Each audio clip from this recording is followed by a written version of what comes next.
শাপলার রাতে আমরা রক্ত দিয়ে প্রমাণ করেছি বাংলাদেশের জন্য আলেমরা রক্ত দিতে পারে। মা দাঁড়িয়ে বলেছে আমি আমার সন্তানের বিচার চাই, বাবা দাঁড়িয়ে বলেছে আমি আমার সন্তানের বিচার চাই, ভাই দাঁড়িয়ে বলেছে আমি আমার ভাইয়ের বিচার চাই, বোন দাঁড়িয়ে বলেছে আমি আমার ভাইয়ের বিচার চাই। কিন্তু শাপলার গণহত্যার কোন বাবা মা সন্তানের বিচার চেতে পারে না।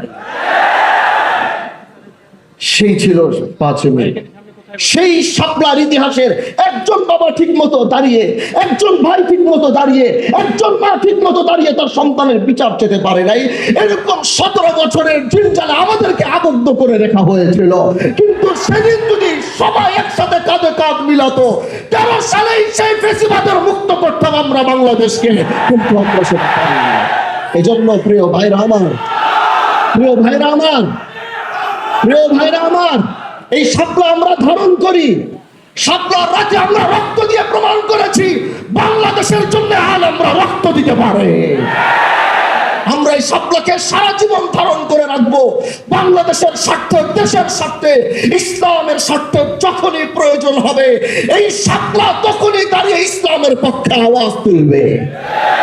এজন্য আজ মাওলানা মামুনুল হক দামাত বারাকাতুহুম তিনি এই স্মৃতি সংসদকে ধরে জাতিকে স্মরণ করাচ্ছে যে শাপলা ছিল, 5 মে ছিল, এরকম এক গণহত্যা হয়েছে, আমরা সেটার বিচার পাইনি। এজন্য বর্তমান সরকারকে বলবো পিছনের অনেক ইতিহাস রয়ে গিয়েছে, এগুলোর পিছনে আপনারা একটু নজর দিবেন। একদিকে শাপলা রয়েছে, 5 মে রয়েছে, আরেকদিকে সেই আর্মি বিডিআরের সেই হত্যাকাণ্ড রয়েছে। এগুলোর বিচার বাংলাদেশের মানুষ দেখতে চায়। এই বিচার যদি না করতে পারেন তাহলে তারা মনে করবে, তারা সেটাই ধারণা করবে আপনারা ব্যর্থ হয়েছেন, আপনারা সেটা পারেন নাই।